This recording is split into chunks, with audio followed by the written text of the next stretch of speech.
Let's talk about a terrifying question. What does it take to make a good person do a terrible thing? Well, we're going to find the answer in one of the most famous and frankly most disturbing experiments in the history of psychology. It revealed a pretty dark truth about how easily authority can overpower our own conscience. Let's just start with the number that absolutely shook the world. 65%.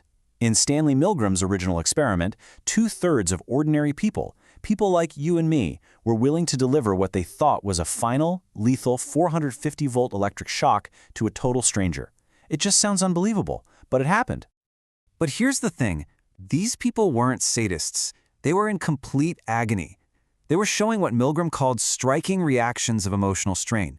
I mean, they were arguing, they were protesting, they were visibly, deeply distressed, and yet, somehow, most of them kept on flipping those switches.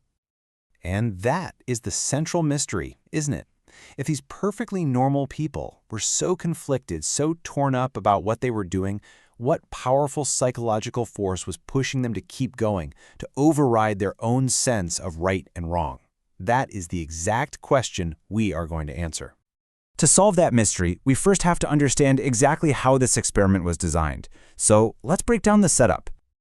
First up, who were these participants? They weren't soldiers or students conditioned to obey. Nope. They were postal clerks, high school teachers, engineers, salesmen, just a wide range of regular guys from New Haven, Connecticut, who thought they'd signed up for a simple study on learning. The setup itself was deceptively simple. A rigged draw always made the real participant the teacher. An actor, meanwhile, was cast as the learner. Now, the learner was strapped into a chair in another room, and the teacher's job was to give him an electric shock for every wrong answer on a memory test, increasing the voltage each time he made a mistake. And this was the instrument of their conflict, the shock generator. The labels were crystal clear, starting from slight shock and going all the way up to danger, severe shock. And just to make it extra clear, the final two switches were just marked XXX. There was no ambiguity here. The teacher knew exactly what this machine was supposed to do. So what happened when the teacher, inevitably started to hesitate after hearing the learner's protest from the other room? Well, the authority figure, this stern-looking experimenter in a lab coat, would respond with a series of calm, firm prods. And notice how they escalate. They start off polite, but they end with this absolute command.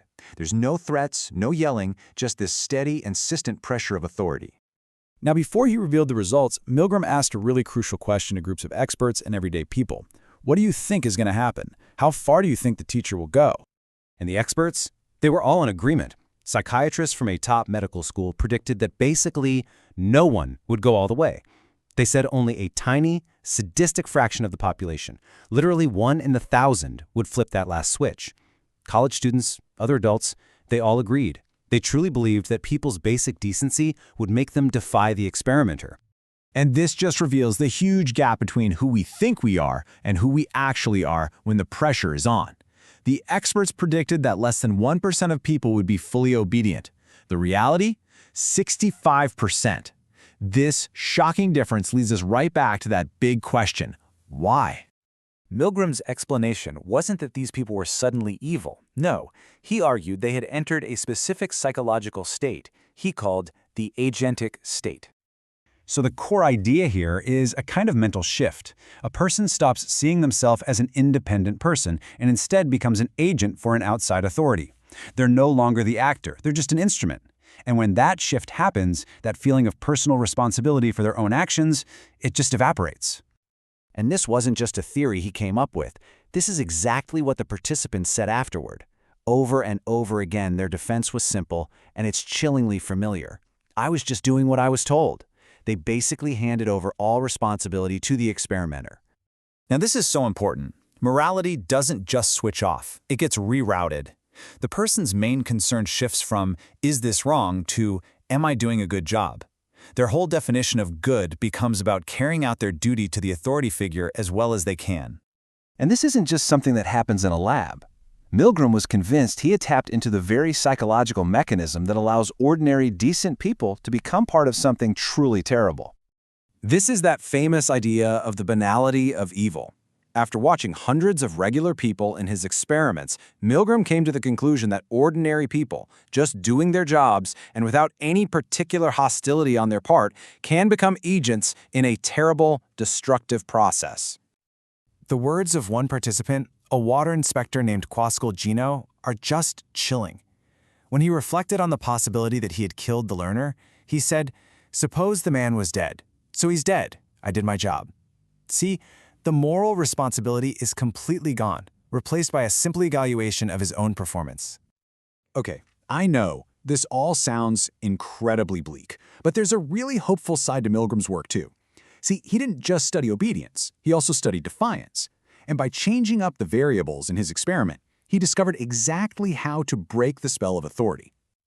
Milgram's other experiments revealed the conditions that actually empower us to follow our conscience.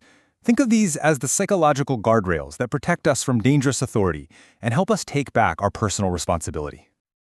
This chart just says it all. Look at that baseline number, 65% obedience. Now watch what happens when the authority figure isn't even in the room, just giving orders over the phone. Obedience plummets to just 21%. But here's the real kicker. Look what happens when there are two authority figures who start to argue and give conflicting commands. Obedience drops to 0. Not a single person continued to the end when the authority was broken. So Milgram's work basically gives us a toolkit for defiance. First, see your peers rebel. When other teachers in the room refused to continue, obedience just plummeted. Second, stay close to the consequences. When participants had to physically touch the learner, obedience dropped. And finally, question authority and listen for other voices. Like we just saw, when the authority was fractured or seemed less legitimate, its power completely vanished. Ultimately, Milgram's experiment holds up a mirror to all of us. The lab is gone, but these dilemmas are not. We face them every day, in our jobs, in our communities, in our political lives. And get this, a 2009 replication of the study found that obedience rates have barely changed at all. The agentic state isn't some historical artifact, it's a permanent feature of our psychology. So the question is still there. When your conscience and an authority figure are in conflict, which voice will you obey?